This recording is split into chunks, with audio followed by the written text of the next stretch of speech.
오늘은 욥기에 대해서 함께 말씀을 나누겠습니다. 욥기는 너무나 잘 알죠. 고난의 책이다라는 거. 근데 사실 고난의 책은 아닙니다. 욥기를 오늘 보시면 아시겠지만 우리가 알고 있는 내용과 조금 다르다라는 것을 확실하게 알 수 있을 줄 믿습니다. 먼저 첫 번째, 이 저자가 누군가 정확하게 모릅니다. 근데 여러 학설이 있습니다. 욥이 썼을 것이다, 엘리후가 썼을 것이다, 모세가 썼을 것이다, 솔로몬이 썼을 것이다, 또는 이사야나 히스기야나 예레미야나 바룩이나 에스라가 썼을 것이다, 이런 얘기를 합니다. 근데 우리가 욥이 실존 인물일까 아닐까, 그것도 궁금하잖아요. 그런데 욥은 실존 인물이라는 것이 정설입니다. 왜 그런가 하면은 바벨론의 탈무드가 있는데, 바벨론 탈무드라는 책이 있는데 거기에는 죄송합니다.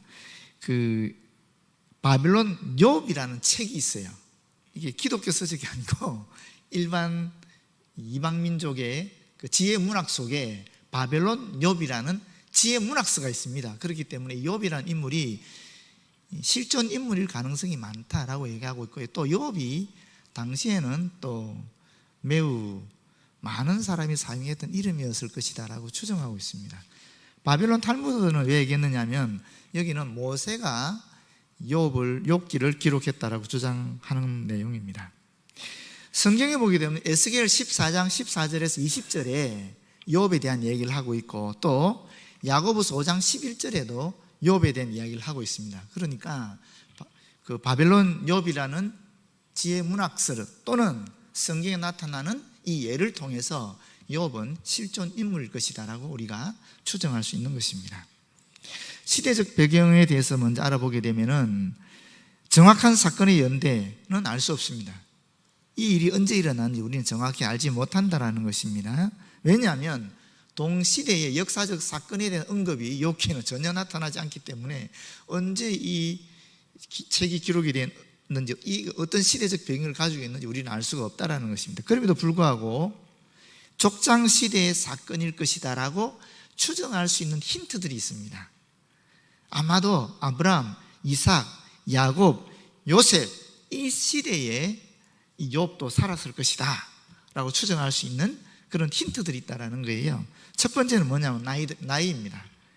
욥의 나이가 몇 살에 죽었을까 우리 정확하게 알지 못합니다. 그런데 헬라어 70인역 성경이 있거든요. 구약 성경을 헬라어로 번역한 70인역 성경이 있는데 거기 보면 욥은 에서의 아들 자레의 아들, 즉 아브라함의 5대 손이라고 나와 있어요. 그리고 욥이 170년을 더 살았고 이 사건 이후에 그의 연령이 240세였다라고 기록하고 있습니다. 그래서 여기에 의하면은 하여튼 240년을 살았다라는 거예요. 그런데 성경을 마지막 절을 자세히 보게 되면 고난 후에 욥은 140년을 살면서 아들과 손자 4대를 보았고 나이 늙고 기한 차서 죽었다, 이런 말이 나오잖아요. 그래서 이걸 통해서 보게 되면 최소한 200세 이상은 살았을 것이다 이렇게 보거든요. 그러면 아브라함이 175세를 살았고 이삭이 180세를 살았어요. 그럼 아마도 욥도 이 족장시대의 사람이 아니었을까라고 추정할 수 있는 것이죠. 두 번째는 욥의 부를 설명할 때에 어떻게 설명하느냐 하면 가축과 하인들의 수로 이야기하고 있습니다. 그래서 아브라함 시대나 야곱 시대 또 보면 이 부를 설명할 때 똑같이 가축들의 수와 노예들, 종들의 수로 이야기하고 있기 때문에 이것도 족장시대의 부의 계산법이니까 족장시대에 살았던 사람이 아니겠는가라고 얘기하고요. 족장들도 가문의 제사장 역할을 했거든요. 마찬가지로 욥도 자기 집안의 제사장 역할을 하잖아요. 그래서 또 이 족장시대의 힌트다라고 또 얘기하고 있고, 또 하나님의 칭호가 여기서는 샤다이라는 말로 나와요. 히브리 말로 샤다이라는 말로 나오는데 욥기에만 무려 31회가 사용되고 있어요. 다른 구약에는 17회밖에 사용되고 있지 않습니다. 그런데 이 샤다이라는 말도 족장 시대의 하나님의 칭호이다 라고 이야기할 수 있다는 것입니다. 화폐 단위도 그렇습니다. 화폐 단위가 욥기에 크시타라고 나오고 있는데 욥기 42장 11절에, 그런데 여호수아 24장 32절에도 크시다라는 말이 있어요. 그래서 또 이런 이야기를 하기도 하고요. 또 욥의 친구 엘리바스가 에서의 장남 이름과 같다라고 합니다. 그러니까 아브라함 시대에 야곱이 에서를 낳았으니까 이 족장 시대에 살았던 사람이 아니겠느냐라고 추정할 수 있다라는 것이죠. 그리고 또 하나 더 간접적으로 알 수 있는 것은 출애굽 사건이나 모세의 율법에 대한 이야기가 안 나옵니다. 그렇기 때문에 그 이전 시대가 아니겠느냐 또 이렇게 추정하기도 합니다. 결론적으로 말씀드리면 성경에서 가장 오래된 책 중에 하나이다 라고 얘기할 수 있다는 거죠. 왜냐하면 창세기, 출애굽기, 레위기는 언제 기록됐습니까? 모세 시대에 기록됐으니까 모세 이전 시대에 욥기는 기록되었을 것이다 라고 본다면 가장 오래된 책이 되는 것이죠. 기록 연대는 이거는 또 다 다를 수 있습니다. 만약 욥이나 엘리후가 기록했다면 주전 2000년경이 되는 것이고, 모세가 기록했다면 주전 1485년이나 1445년 사이가 될 것이고, 솔로몬 시대에 기록했다면 주전 950년경이 될 것이고, 바벨론 포로 기간이나 또는 그 후에 기록됐다면 BC 5세기나 BC 3세기 이렇게 되는 것이죠. 그래서 이건 누가 기록했는지 모르기 때문에 다양하게 해석이 가능합니다.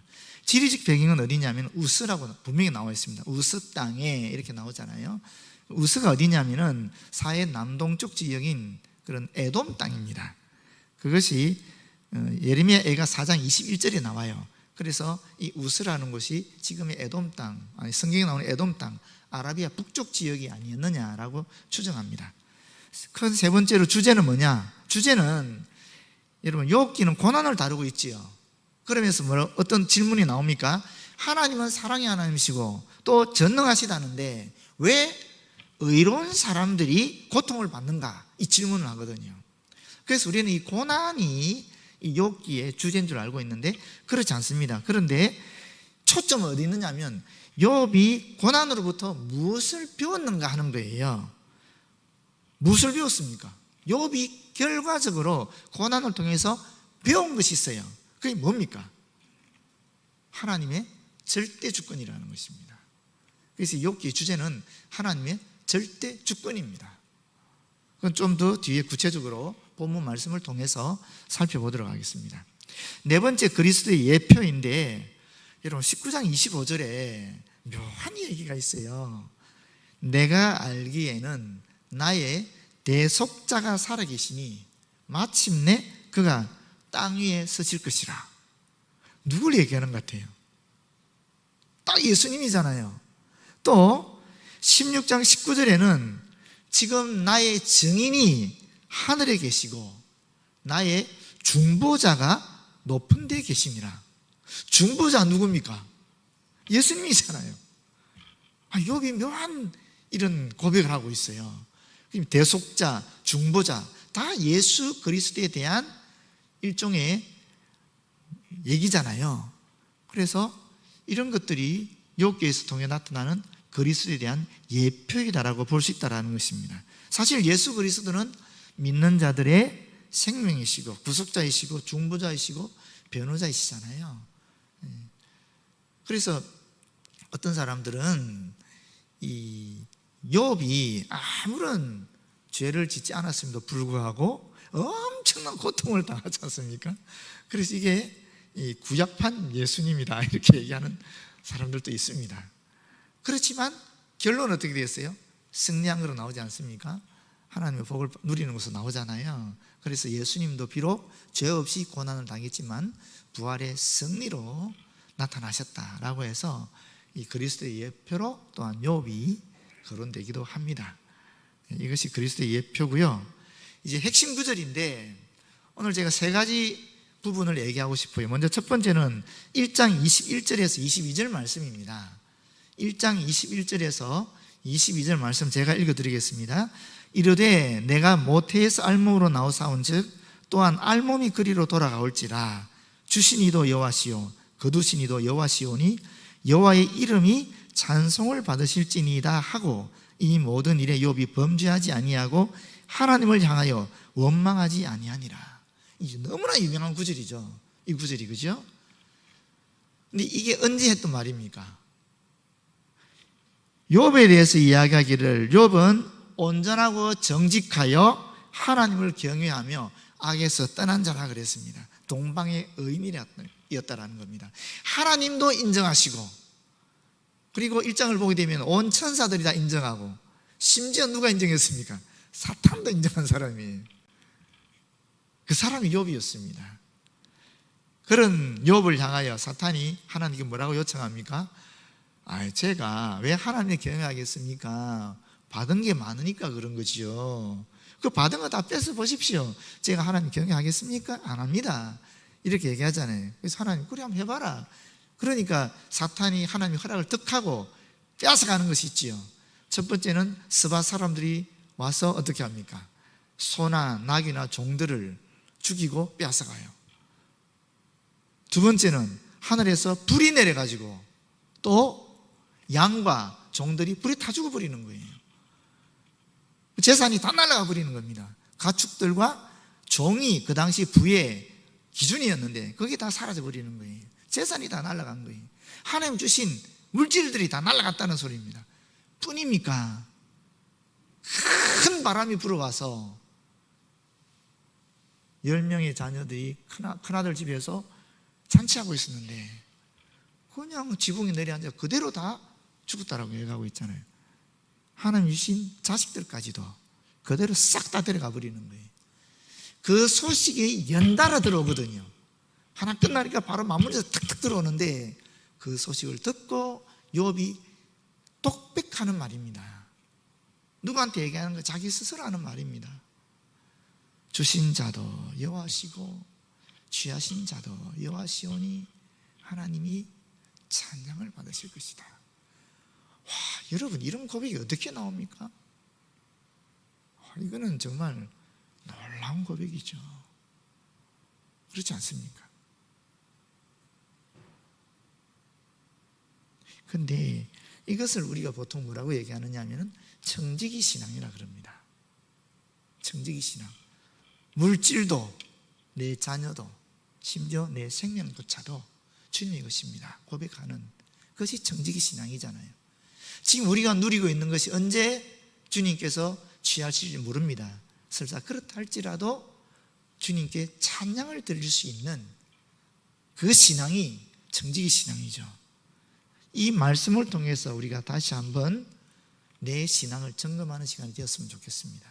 과연 나는 지금 내가 가진 물질을 주님께 바칠 수 있을까? 과연 나는 지금 내 자녀를 주님께 바칠 수 있을까? 과연 나는 내 생명을 주님께 바칠 수 있을까? 과연 나에게 있는 물질이 사라질 때에 이해할 수 없는 그런 과정을 통해서 없어질 때에 여전히 내가 주님을 찬양할 수 있을까? 한번 생각해 보는 시간이 되었으면 좋겠어요. 이게 욥에게 향한 1차 재앙이었거든요. 그래도 욥이 이렇게 하나님을 찬양하니까 죄를 범하지 않으니까 2차 재앙이 떨어지죠. 그거는 아시다시피 발바닥에서부터 정수리까지 종기가 나는 거예요. 그렇게 되니까 그 아내가 뭐라 그럽니까? 하나님 욕하고 죽으라 그래요. 아내가. 이해되지 않습니까? 욥이야 믿음을 살았는지 모르겠지만 아내 입장에서야 황당한 얘기죠. 갑자기 거지가 되고 그 귀했던 아이들 다 죽어버리니까 악에 바치는 거죠.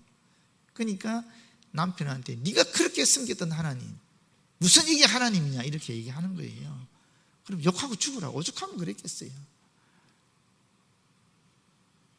그런데 여러분 3장 10절에도 똑같은 얘기예요. 우리가 하나님께 복을 받았은 즉 화도 받지 아니하겠느냐. 이 모든 일에 욥이 입술로 범죄하지 아니하니라. 우리가 이만큼만 가도 그렇죠. 솔직히 우리 이만큼만 가도 괜찮지 않겠습니까? 이만큼만 가도. 그런데 여러분 더 당황스러운 것은 아시죠? 이 단계의 신앙이 어떤 단계의 신앙입니까? 귀로 듣기만 한 신앙의 단계라는 거예요. 이게 미치고 환장할 일이죠. 그렇지 않습니까? 우리는 이만큼만 가도 엄청나게 대단하고 훌륭한 건데, 욥기 전체 내용을 보게 되면 이 단계가 귀로 듣기만 한 신앙의 단계라는 것입니다. 눈으로 직접 본 신앙의 단계가 아니라는 것입니다. 우리는 귀로 듣기만 하는 단계까지라도 갔으면 참 좋을 것 같아요. 저나 여러분이나, 그죠? 두 번째는 2장 11절에서 13절에 나오는 말씀입니다. 제가 읽어드리겠습니다. 그때에 욥의 친구 세 사람이 이 모든 재앙이 그에게 내렸담을 듣고 각각 자기 지역에서부터 이르렀으니 곧 대만 사람, 에돔 사람입니다. 엘리바스, 하나님은 정금이시다 하는 뜻입니다. 수아 사람 빌다, 이 논쟁의 아들이라는 뜻인데, 수아는 아브라함과 거두라의 아들들이 있잖아요. 그 아들 중에 하나가 수아입니다. 그래서 아마 그 아브라함의 후손들이 아닐까, 그 지역 사람이 아닐까라고 생각합니다. 그리고 이 수아 부족의 이름이면서 동시에 그 사람들이 살았던 지역을 수아라 그랬어요. 그래서 아브라함의 후손일 가능성이 있는 거죠. 그 다음에 나마 사람 소발인데, 이 나마는 아라비아 반도 북부 지역입니다. 소발은 지저귀는 작은 새라는 뜻을 가지고, 또는 수다 떠는 자라는 뜻을 가지고 있습니다. 이 사람들이 어떻게 합니까? 욥을 위문하고 위로하려 하여 서로 약속하고 오더니, 서로 좀 떨어져 있는 거리였음에도 불구하고 약속하고 온다는 소리는 서로 너무나 잘 알고 있는 그런 사이라는 것을 의미하고 있는 거예요. 이들이 모여서 같이 오고 있습니다. 그런데 눈을 들어 멀리 보매 그가 욥인 줄 알기 어렵게 되었으므로 욥의 모습이 자신들이 기대하던 것과 전혀 다르게 변화되어 있는 것입니다. 왜 그렇습니까? 그 전에 욥이 멋있을 때 만났는데, 지금 욥은 발바닥에서 정수리까지 종기가 나서 막 벌벌 끓고 엉망진창 아니겠어요? 거지처럼 돼가지고 있으니까 그걸 보고 너무 충격을 받는 거죠. 그래서 어떻게 합니까? 아마도 이 상태를 보게 되면 이 친구들은 욥의 1차 재앙 소식만 들었을 수도 있어요. 그렇지 않겠어요? 2차 재앙의 소식은 듣지 못하고 왔기 때문에 자신들의 기대와 다른 그런 욥의 모습을 보고 더 큰 충격을 받았을 수도 있다는 거예요. 그런데 보십시오. 그들이 일제히 소리질러 울며 각각 자기의 겉옷을 찢고 하늘을 향하여 티끌을 날려 자기 머리에 뿌리고, 이 과정들이 즉각적으로 연속적으로 나타납니다. 충격이 얼마나 크기에 그랬겠어요. 그러면서 그 뒷말이 저는 좋아요. 이 뒷말이 저한테 은혜가 돼요. 밤낮 7일 동안, 고대 근동에서 7일은 죽은 자를 위한 애국의 기간입니다. 그 7일 동안 그와 함께 땅에 앉았으나, 이 사람들은 다 족장들이거든요. 왕이, 어떤 번역서를 보면 왕으로 표현하고 있어요. 통치자, 왕, 이렇게 표현하고 있거든요. 그러니까 그 족속의 왕들인 거예요. 통치자들인 거예요. 족장들인 거예요. 지도자들이에요. 그런데 그 고귀한 사람들이 와가지고 욥의 모습을 보고 그 자리에 앉아버리는 거예요. 땅에 앉아버리는 거예요. 그리고 밤낮 7일 동안 어떻게 합니까? 그와 함께 땅에 앉았으나 욥의 고통이 심함을 보므로 그에게 한마디도 말하는 자가 없더라. 7일 동안 아무 소리 하지 않고 욥과 같이 있는 겁니다. 저는 여기가, 이 말씀이 되게 감동이 돼요. 여러분, 그렇지 않습니까? 하루 이틀도 아니고 그 고귀한 사람들이 먼 곳에서 와서 자기들 좀 편한 데 쉬면서 욥을 위로할 수도 있는데, 그렇지 않고 그 자리에서 욥의 모습을 보자마자 같이 고통을 나누면서 침묵하면서 함께 있어주는 겁니다. 저는 이 모습이 너무 좋아요. 사실 우리에게 가장 필요한 것이 무엇인가? 저는 이거라고 생각해요. 우리 오늘 집사님도 기도하셨지만 우리가 너무나 이 부분이 약한 것 같아요. 공감하는 것, 공명하는 것. 아프다고 얘기하면은 그 아픈 것을 공감해 줘야 되거든요. 그리고 거기에 대해서 같이 울어줘야 되는 건데, 우리는 이 부분이 너무 약한 것 같아요. 너무나 쉽게 우리는 괜찮아, 하나님 주시는 고난이야, 하나님 뜻이 있을 거야, 참어, 너무나 쉽게 얘기한다라는 거예요. 그런데 사실 이 친구들이 처음부터 그렇게 하지 않았습니다. 무려 일주일 동안 같이 침묵하면서 욥과 함께 있었다. 이게 너무 귀해요. 정말 우리에게 필요한 것은 아파하는 사람들과 함께하는 것이 아닌가 하는 그런 마음을 또 가지게 됩니다. 그런데 여러분, 그럼에도 불구하고 이들의 우정이 이만큼 깊었음에도 불구하고 정말 욥을 사랑하는 사람이었음에도 불구하고 무려 일주일 동안 같이 고통을 나누었음에도 불구하고 논쟁을 하게 되니까 욥에게 상처를 주는 거예요. 여러분, 다른 사람들이 욥을 비난하는 것보다 이렇게 진심을 나누었던 참다운 친구가 자신을 비난할 때에 욥은 더 큰 상처를 받았을 거예요. 그게 이 논쟁 사이사이에 종종 나옵니다. 욥이 친구들을 향해서 서운한 감정을 표현하는 말들이 많이 나옵니다. 왜 그럴까? 정말 이 친구들은 욥을 사랑했음에도 불구하고 논쟁하면 안 되는 거예요. 그러니까 여러분, 죄송하지만 논쟁하면 그 논쟁의 논리가 있어요. 그 논리 속에 빠져버려요.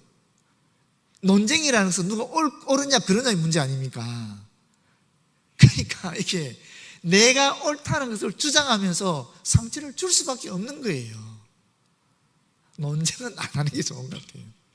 비록 우리가 옳고 그름을 따질 때는 따져야 되겠지만 그럼에도 불구하고 정말 논쟁은 조심해야 됩니다.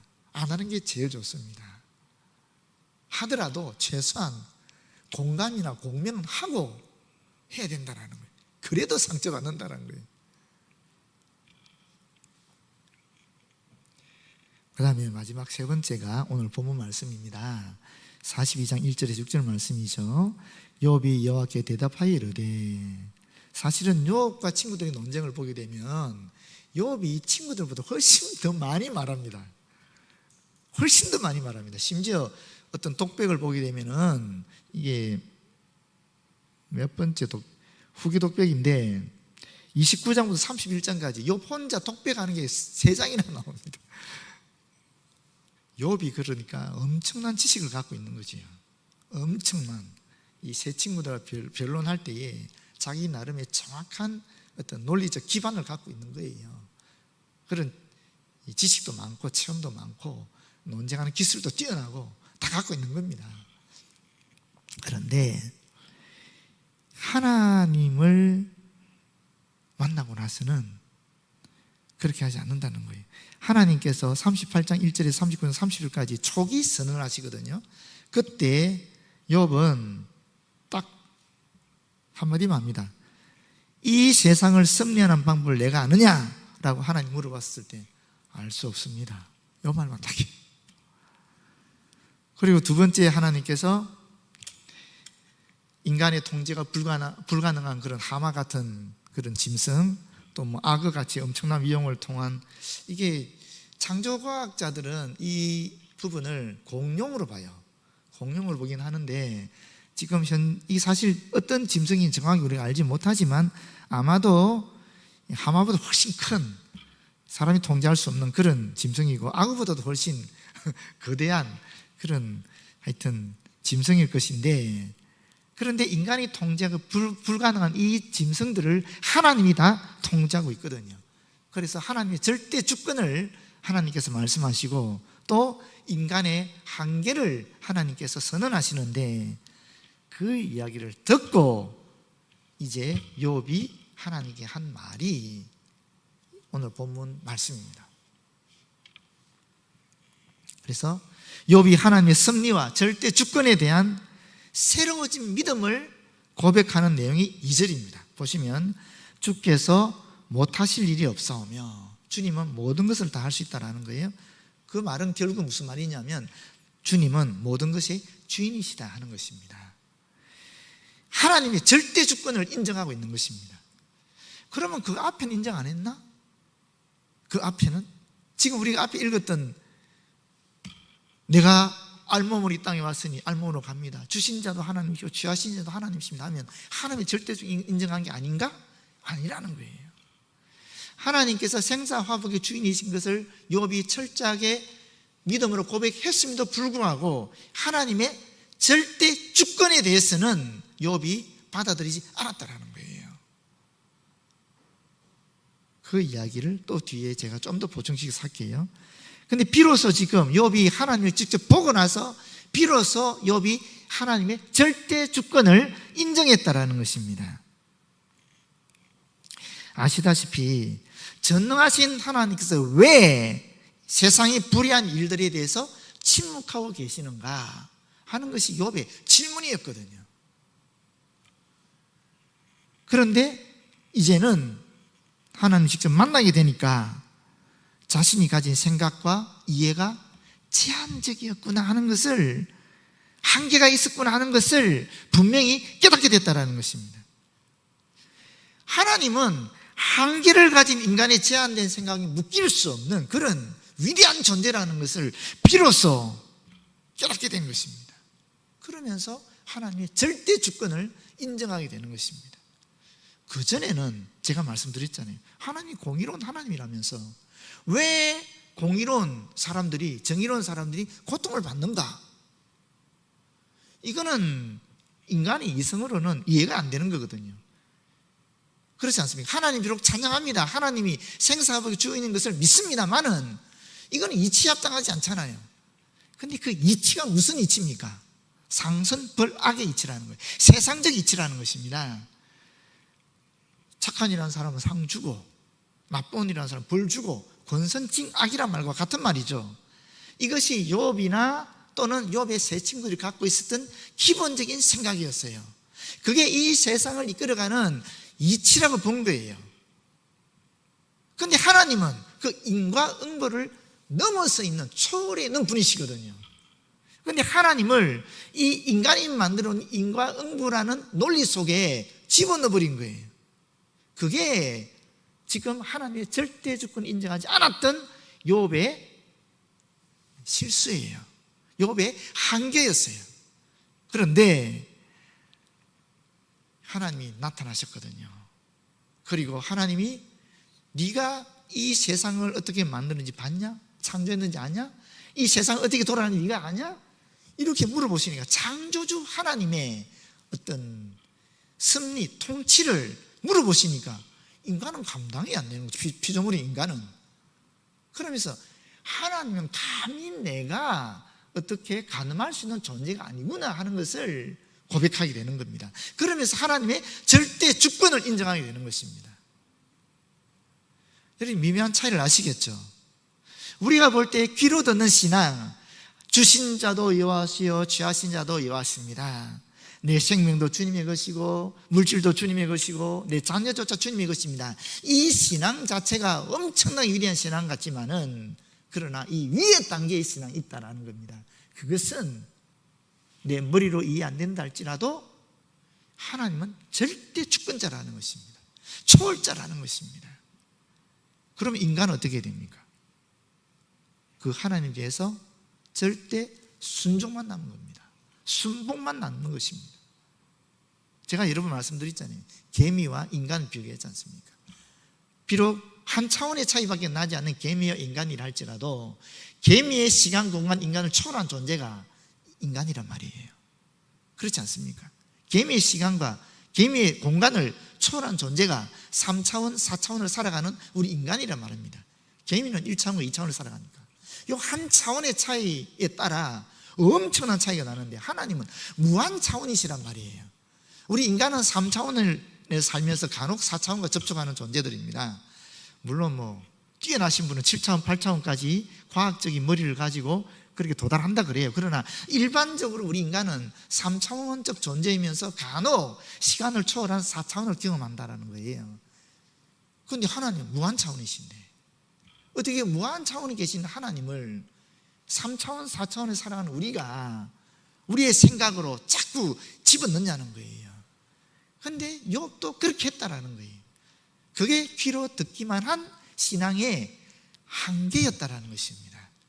그런데 이제 하나님이 직접 눈으로 보게 되니까 하나님은 내 머리로 감당할 수 있는 분이 아니구나. 하나님은 창조주이시고 초월적인 분이고 나는 피조물이 지나지 않구나 하면서 가슴을 치는 겁니다. 감히 내가 어떻게 하나님의 섭리를 제한할 수 있겠는가? 감히 내가 어떻게 하나님의 통치하심에 대해서 내가 이의를 제기할 수 있겠는가? 있을 수가 없다 라고 팍 거꾸러지는 것입니다. 그게 눈으로 보는 신앙의 단계고 하나님의 절대 주권을 인정하면서 절대 순복하는 욥의 지금 고백인 것입니다. 여러분, 여기에 큰 차이가 있습니다. 하나님께서 욥의 고난을 통해서 저와 여러분에게 알려주고 있는 것입니다. 그런 면에서 욥은 중보자 역할을 하고 있는 것입니다. 저와 여러분에게. 2절에 보시면, 3절에 보시면 욥이 무지한 말로 하나님 뜻을 가리고 교만하게도 인간으로서는 알 수 없는 하나님 행사에 대하여 확정적으로 말했음을 고백합니다. 보십시오. 무지한 말로 이치를 가리는 자가 누구니까? 나는 깨닫지도 못한 일을 말하였고 스스로 알 수도 없고 헤아리기도 어려운 일을 말하였나이다. 무지한 말로 이치를 가린다. 벌써 첫 번째 하나님 나타나셔서 얘기하셨거든요. 38장에서. 그때 이미 하나님께서 가르쳐 주셨어요. 그런데 그 하나님의 가르침을 욥이 완전히 수용하지 못한 거예요. 왜냐하면 욥은 자신이 극심한 고난에 처해질 만큼 직접적인 죄를 지은 일이 없다라고 끊임없이 하나님께 항변했거든요. 내가 죄를 지은 적이 없는데 왜 나는 이 고통을 받느냐 하면서 자신의 상대적인 의를 근거로 해서 하나님께 항변했거든요. 그런데 하나님을 만나게 되니까, 절대자, 창조자를 만나게 되니까 이게 얼마나 어리석은 항변인지를 깨닫게 된 것입니다. 무지한 말로 이치를 가르는 자가 누구입니까? 그는 바로 나입니다. 그럼에도 불구하고 나는 스스로 깨달을 수 없는 말을 하였고 알 수 없고 헤아리기 힘든 말을 하였습니다 라는 고백입니다. 과거의 욥은 자신이 경험해서 알게 된 인식들이 부분적인 것이 아니라 전체적이고 온전한 줄 알았어요. 왜? 동방의 의인일 뿐만 아니라 지혜자였으니까. 자신은 세상의 이치를 그래도 어리석은 사람과 다르게 전체를 안다라고 생각했는데 하나님을 만나고 보니까 지식의 근원 대신 하나님을 뵙고 보니까 내가 알고 있었던 것이 지극히 부분적이고 지극히 편협한 것이었구나 하는 것을 확실히 알게 되었다는 것입니다. 4절 말씀은 하나님의 계시를 직접 들은 감동에 대한 고백과 함께 하나님의 계속적인 교훈을 요청하는 말입니다. 내가 말하겠사오니 주는 들으시고 내가 묻겠사오니 주여 내게 알게 하옵소서. 그러면서 위대한 또 고백이 있지요. 내가 주께 대하여 귀로 듣기만 하였사오나 이제는 눈으로 주를 배웁나이다. 무슨 말입니까? 귀로 들었다. 간접적인 체험이라는 겁니다. 간접적인 체험. 눈으로 보았다. 직접적인 체험이라는 것입니다. 지금까지 욥은 사실은 매개체를 통해서, 더 쉽게 말하면 조상들의 유전이나 또는 전통이나 또는 신학자들의 말을 통해서 하나님에 대해서 알았다라는 거예요. 그런데 이제는 직접적으로 매개체 없이 하나님을 직접 보게 되었다라는 것입니다.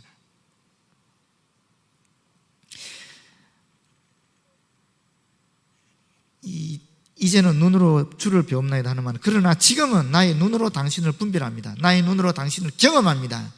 이런 뜻입니다. 그리고 마지막 6절은 뭡니까? 욥의 진심 어린 회개입니다. 그러므로 내가 스스로 거두어드리고 티끌과 재 가운데에서 회개하나이다. 이 거두어드리고 하는 말은 가볍게 여기고 멸시하고 거절하다 이런 뜻입니다. 지난날 하나님의 기준이 아닌 자기 기준에 근거해서 행동한 그 모든 일을, 자신의 모든 일을 혐오하듯이 깊이 반성하고 그것에서 벗어나려고 하는 욥의 굳은 의지를 보여주고 있는 표현입니다.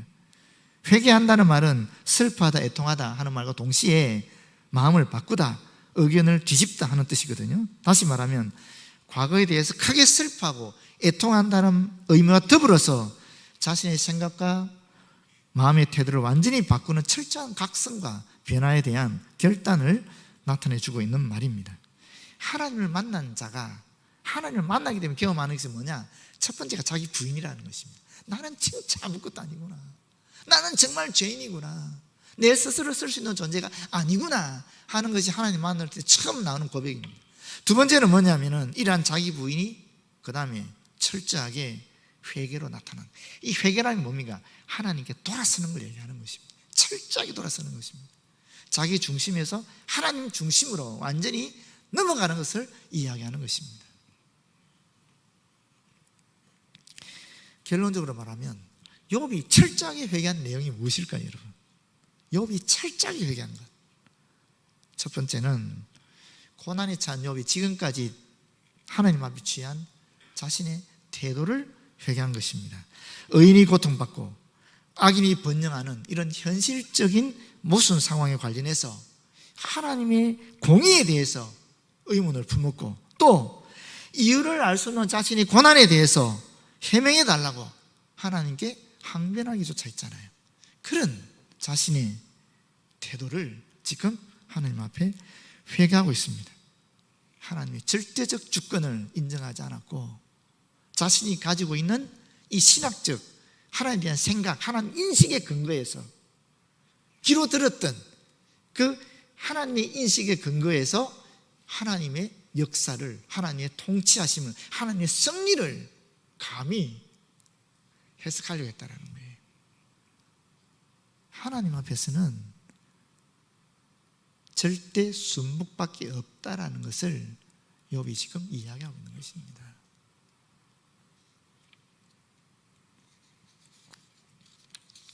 두 번째는 뭐겠습니까? 두 번째는 욥이 자신이 행한 그런 의로운 행위에 대해서 스스로 집착했다는 것을 하나님께 회개하고 있는 것입니다. 욥은 하나님을 대면하기 전에 자기가 가지고 있는 그런 윤리적인 도덕적인 삶에 대한 굉장한 의미를 가지고 있었어요. 이것이 자신을 지탱하는 하나님께 감히 항변할 수 있는 그런 기준이었어요. 욥은 심지어 이런 얘기도 하잖아요. 어떤 처녀를 주목해서 보지도 않았다. 대단하지 않습니까? 저희 아버지가 한번 그런 얘기 하더라고요. 저희 아버지가 군대에 가가지고 이 욥 말씀 그대로 실천했대요. 저희 아버지가 욥처럼 처녀를 주목해서 보지 않았다 그러더라고요. 실제로 이 말씀대로 사는 분들이 있는 것 같아요. 그런데 그게 자신의 일종의 세상을 판단하는 기준이 되어버린 거예요. 자신의 도덕적 의가 모든 사람을 판단하는, 심지어 하나님조차 판단하는 기준이 되어버린 거예요. 감히 그것을 욥이 또한 하나님께 회개했다라는 것입니다. 그 교만을.